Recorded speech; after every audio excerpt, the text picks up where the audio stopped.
Hey, what's up? I'm world famous artist and certified rocket Denny Wetmore, and I like to make stuff. I've made a lot of videos over the years, and I'm trying to get everything all in the same spot. So here is a video that I made a couple of years ago, but the information's still absolutely fantastic. So enjoy, um, like and subscribe this video, and thank you so much for watching. Have a great day. Bye. Welcome to The Creative Idiot. My name is Denny, and I am an idiot. One of my favorite things to do in the whole wide world is to make videos and weird content. And one big aspect of that, she's walking through again. She's so freaking cute. What was I talking about? Videos. I really like making videos and movies and stuff like that. And let's say you start collaborating with people and you have other people on your project and that kind of thing. One of the most... Now my cat's coming through the cat door. These production values they're like up, you can't even see them. They're so good, they're so high. I like making videos. And sometimes if you're gonna collaborate with someone on a project, it can be really hard if you have a way something looks or the way that characters are moving in a scene.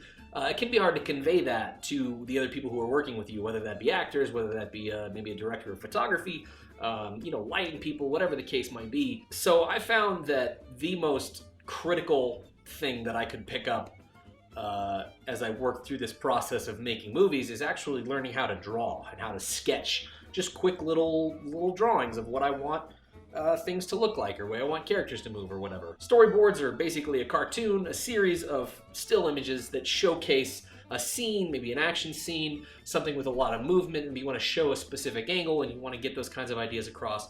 So I've been trying to teach myself how to draw so that I could become a better director. Now, if you're not into storyboarding, you just want to learn how to draw little characters, that's great too. I like to focus on characters and faces and things like that, just emotions, and try to be organic with things. It sounds tough. It sounds like a lot, but it's really not that bad if you just start with some very simple premises that I've kind of built up over the last year. I've had 7 dog years to teach myself how to draw, and I'd like to try to pass on some of those skills to you. Today is the first lesson of The Creative Idiot, and I'd like it to be about drawing shapes. Okay, there's more to it than that, but you'll see. I want to re-record this intro 500 times because I'm a perfectionist. And then here's what I'll do. I'll record it 500 times. I'll load them all onto the computer. I'll not like any of them, and I'll quit. This intro is not amazing, I know that, but they'll get better over time. And in the meantime, I actually make something. I am very sorry. Okay, so there are 3 basic lines that have helped me out immensely in drawing gestures for characters, for storyboards. And these are these 3 shapes. A straight line, an S curve, and a C curve. And if you can draw those 3 pretty well, you can do a lot of stuff, especially with just gesture drawing.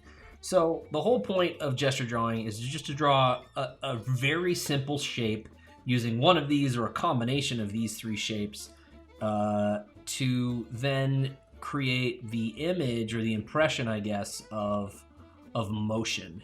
And you could, you think about someone who's just learning to draw and they draw a stick figure and they have a couple of legs here and they have some arms.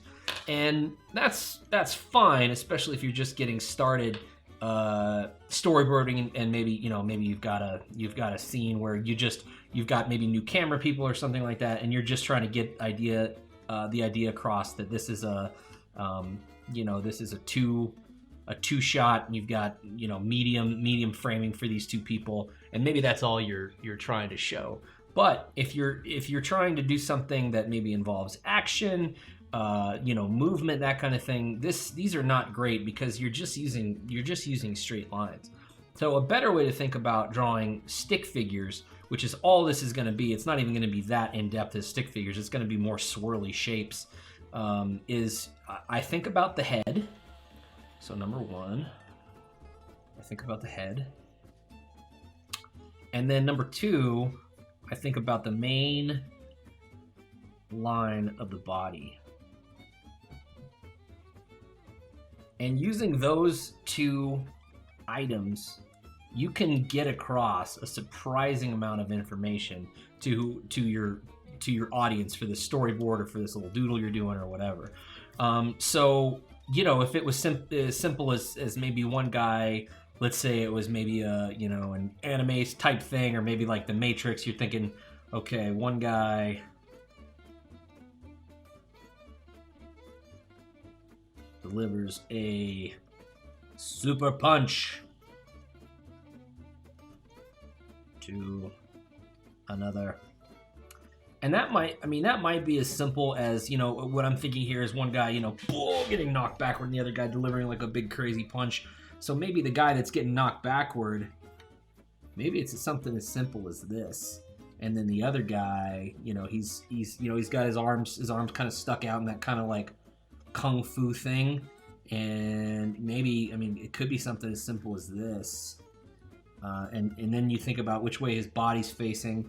I think his body's going this way. He's kind of like leaning into it. And these aren't going to be great. They're not. I promise you, none of my stuff is ever going to be great. But that does at least get across the idea of just using real basic shapes, and you can kind of see that, right? If you start to move this out, and you got some legs in here, and maybe some arms. Maybe now he's getting knocked back this way, and this guy is also moving this way. So some things that you see in this little simple shape here, woohoo! Something in this real simple shape is you see this shape and this shape. And they are showing which way the motion is flowing through the scene and which way the characters are moving through that same scene. And, you know, you could always go in here and you could, you know, you start drawing in some gesture lines for the head. That's obviously ridiculously terrible, but and maybe this guy's like looking down like he's just been really delivered a wallop of a punch. But you can see how just real simple shapes like that deliver so much more information than, let's say I was trying to do the same scene with just stick figures. So that might look... I realize I'm probably drawing over some of my own stuff, but... And then how do you even do that? He's getting knocked back this way, so maybe his body would go like this, right? And then his arms, and maybe then you'd have to like draw in some gesture lines, and then this guy is doing the punching, so maybe he's here, and then he's standing here, and then you have to try to be like, okay, that's the punching arm, and then this one's like, I don't know, cocked down like this or something, and then that's just really hard to like explain that. Like that just doesn't make nearly as much sense as the other way. So, you know, you can use those gestures for a lot of things. Let's say you've got someone you're doing a Flash Dance remake, and you need to do the ballerina doing the splits, you know, jumping in the air. And that's a real, you know, she's got a real arched back. So here's her head, and then, you know, it might be, and then her legs obviously are kind of doing the split. So then I might see one huge long line from her body all the way through her leg that goes out something like that. And then, you know, maybe this other leg's doing something. I don't know. What another leg do? And that it wouldn't be back this way. It would be maybe like something like that. I could see that. And you put a foot here and a foot here. And now that's a leaping person. That doesn't look... To me, that shape doesn't look like a very graceful move, but the more graceful you make these lines, I think the more graceful it becomes. So then you could make a decision about, okay, with that shape, which way would the head be facing, and you just do that with a simple, you know, arrow shape basically on the head. And then arms might be, I don't know, reaching out elegantly, and now I've got a ballerina, and that does a whole lot more to try to describe a dancing person than just saying, okay, here's my stick figure, their legs are doing this, and their arms are doing this. It just doesn't. It's really hard to do this with these. Just, I mean, everybody knows this shape and this shape, right? That's the two that you would use for a stick figure. But it's hard to make that into something that is visually appealing and that other people can understand the story. So when you're thinking about gesture, I'm thinking about story. And what is the story of this character? What does their body imply? What by this motion? What are they getting across in this particular frame of filmmaking? So then you're working in these very large gestures and large movements, so that maybe you've got a DP who's looking at your stuff and trying to figure out your scenes. This gives them a lot more information than this does. And obviously you could go out and you could try to film some of this stuff, but then you got to be jumping around your yard. I mean, if I can draw 3 shapes, that's okay. What is this guy doing? This isn't even a dancing guy.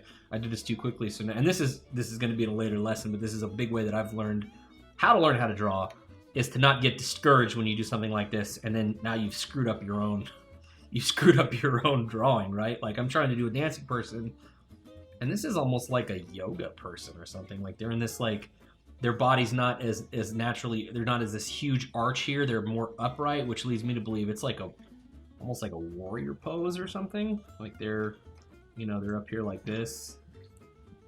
And now I'm learning. You don't just immediately go, that thing, that's done.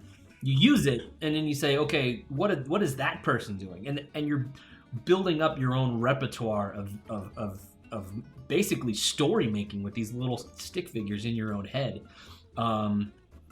So that's literally the only lesson today. Is just practice some of these shapes. Maybe you've got maybe you've got an S shape. What is that person doing? That person, to me, is definitely, I mean, that's a punch, right? They're getting punched there. If I put a couple of arms in, and then maybe they got another leg. That doesn't look that looks stupid.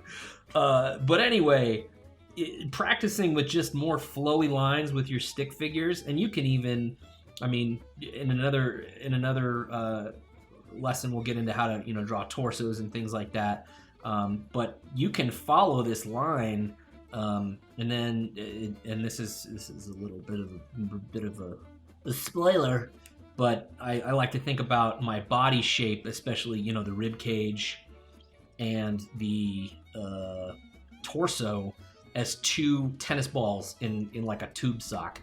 And then depending on how those 2 tennis balls sit next to each other, obviously the tennis balls are the bone structure, and then the sock is the skin structure.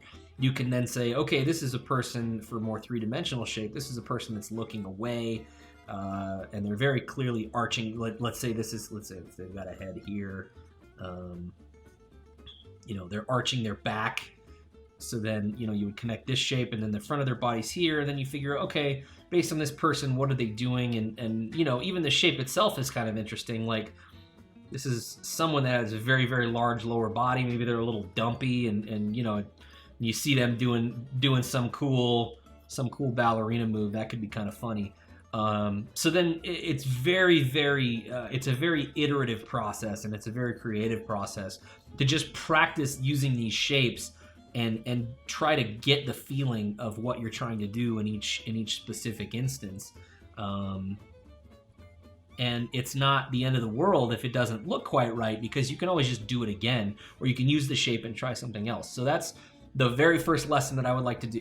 If you can, I fill up 4 or 5 pages of these just little sketches here, and just see what happens. So I hope you like that. I know it was stupid, but whatever. I'm making something. If you liked what you saw today, I don't know why you would, but you're welcome to please click the little subscribe button down below. There's also a bell icon. If you want to click that, you'll get instant notifications whenever my videos go live, which sounds like maybe a circle of hell or something, but whatever. I hope you liked today's lesson. I don't know why I did that. I hope you liked today's I really hope you liked today's lesson on learning how to storyboard. Thanks for watching. My name's Denny, and I am an idiot. I made that.